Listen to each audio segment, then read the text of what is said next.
ઇઝરાયેલે છેવટે ઈરાન સાથે શરૂ કરેલા યુદ્ધમાં અમેરિકાને જોડી દીધું છે। મધ્ય પૂર્વમાં શરૂ થયેલા આ યુદ્ધમાં અમેરિકા પણ ભળ્યું છે। અમેરિકાએ ઈરાનના પરમાણુ મથકો ઉપર ઇઝરાયેલ સાથે મળીને હુમલો કર્યો।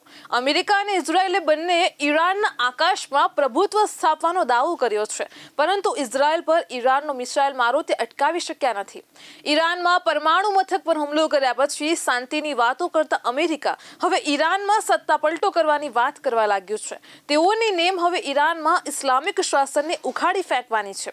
આશ્ચર્યની વાત તો એ છે કે અફઘાનિસ્તાન જેવા દેશોમાં 20 વર્ષ સુધી અડિંગા અને લશ્કરી થાણા નાખીને રહ્યા પછી તાલિબાનને ખતમ ન કરી શકેલું અમેરિકા હવે ઇઝરાયેલની સાથે મળીને ઈરાનમાં ઇસ્લામિક શાસનને ખડેડી મૂકવાની વાત કરે છે। તે કઈ રીતે શક્ય બનવાનું છે તે તો અમેરિકા જ જાણે। આજે અફઘાનિસ્તાન પર ફરીથી તાલિબાનનો કબજો છે। અમેરિકાએ જે ઓસામા બિન લાદેન માટે આખું અફઘાનિસ્તાન ખેદાન મેદાન કરી નાખ્યું, તે લાદેન અમેરિકાના જ ગાઢ સહયોગી પાકિસ્તાનમાંથી નીકળ્યો હતો અને તેથી અમેરિકા હવે જેને ખતમ કરવા માટે વિચારે છે તેના અંગે વિચારી લે તે ક્યાંક તેના નજીકના સહયોગીને ત્યાંથી તો ન નીકળે।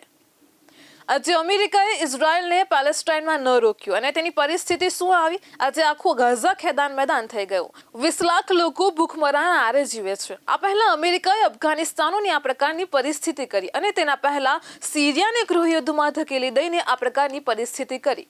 અમેરિકાએ સામૂહિક વિનાશના શસ્ત્રોનું બહાનું આગળ ધરી ઈરાકને ખતમ કરી નાખ્યું। સદ્દામ હુસેનને ફાંસીએ ચડાવી દીધો, પણ આ પ્રક્રિયામાં તેણે કરોડો લોકોને રસ્તા ઉપર લાવી દીધા। આજે અમેરિકાની આંતરરાષ્ટ્રીય નિયમોને કોરાણ મૂકી દેવાની અને ફક્ત પોતાના જ સ્વાર્થનો વિચાર કરવાની રાજકારણના લીધે મધ્ય પૂર્વના મોટા હિસ્સાને ભૂખમરામાં ઝૂંકી દીધું છે। હવે અમેરિકા આવી જ અરાજકતાને છેક ઈરાન સુધી લઈ જવા માટે માંગે છે। ઇઝરાયલ ઈરાન યુદ્ધનું પરિણામ જે પણ આવે તેની કિંમત કરોડો નિર્દોષ લોકોએ ચૂકવવાની છે। ગણતરીના લોકોનું દુસ્સાહસ એ કરોડો લોકોને રઝળતા કરી મૂકશે। આજે ઈરાનમાં 1000 જેટલા લોકો માર્યા ગયા છે, તે ઇઝરાયલમાં પણ મૃતકોનો આંકડો સેંકડોની સંખ્યામાં પહોંચ્યો છે। આ યુદ્ધ શરૂ થયાના અઠવાડિયાની જ સ્થિતિ છે। આ યુદ્ધ જેમ જેમ આગળ વધશે તેમ તેમ ખાના ખરાબીનો આંકડો પણ સતત વધતો જશે, તે હકીકત છે। શું અમેરિકા અને ઇઝરાયલ આખા મધ્ય પૂર્વ એશિયાને રગદોડી નાખવા માંગે છે? આ સંજોગોમાં તેની આગથી ઇઝરાયલ તો દાઝશે, પરંતુ અમેરિકા સુધી તેના છાંટા ઉડ્યા વગર રહેશે ખરા? યુદ્ધમાં કોઈ વિજેતા નીવડતું નથી, ફક્ત બચી જાય છે। લગભગ દરેક યુદ્ધ તેના સાક્ષી છે। બે વિશ્વયુદ્ધ લડનારું યુરોપ પણ તેનું સાક્ષી છે। અમેરિકા 850 અબજ ડોલરના બજેટ સાથે વિશ્વનું સૌથી મોટું સંરક્ષણ બજેટ ધરાવતું દેશ છે અને તેની સાથે તે વિશ્વ સ્તરે પણ તેના બેઝ ધરાવે છે। લગભગ 7 ખંડમાં તેના લશ્કરી થાણા છે તેમ કહી શકાય અને તેની પાસે એડવાન્સ વેપન્સ, ડ્રોન અને AI આધારિત યુદ્ધ કરવાની ક્ષમતાઓ છે। ઇઝરાયલ પાસે પણ એડવાન્સ એરફોર્સ અને આયર્ન ડોમ તથા એરો ડેવિડ સિલિંગ એવી advance air defence missile system પણ છે। તેની પાસે પરમાણુ શસ્ત્રો પણ હોવાનું કહેવાય છે। તો ઇઝરાયલનું ઇન્ટેલિજન્સ એ અમેરિકાને પણ ટક્કર મારે તેવું હોવાનું મનાય છે અને તેની સાથે તેની પાસે સાયબર વોરફેરની ક્ષમતા પણ છે। ઈરાન કદાચ અમેરિકા ઇઝરાયલ સામેના જંગમાં જીતી ન શકે, પરંતુ તેને જબરજસ્ત નુકસાન પહોંચાડવાની તેની પાસે ક્ષમતા તો છે જ। ઇઝરાયલના અનેક શહેરો પણ તેને હાઇપરસોનિક મિસાઇલ વડે હુમલા કરીને ખાસું નુકસાન પહોંચાડ્યું છે અને તેથી ઇઝરાયલને પણ સમજમાં આવી ગયું છે કે ઈરાન એ ગાઝા પટ્ટી નથી જેણે તેણે તાબામાં લઈ લીધી છે।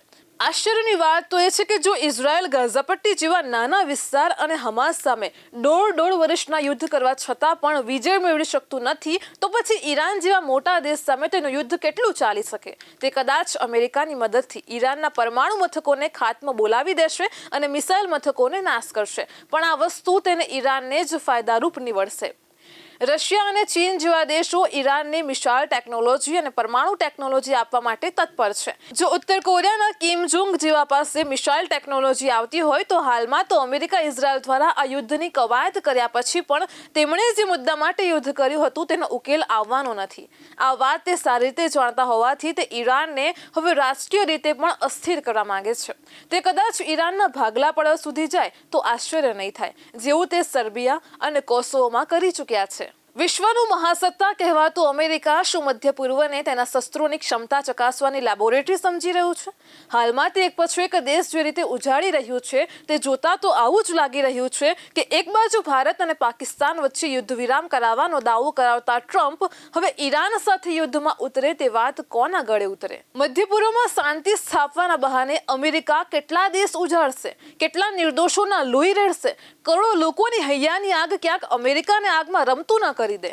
કરોડો લોકોના નિસાસા અમેરિકાને કઈ રીતે શાંતિથી રહેવા દેશે? કોઈને કોઈ બહાને કોઈને કોઈ દેશ સાથે યુદ્ધ છેડવું, કેડી ઉપર કટક ઉતારતા હોય તેમ તેને ખતમ કરી નાખવું, પોતાની કટપુટડી સરકારો બનાવી અને આ બધાનો અંત ક્યારે આવશે?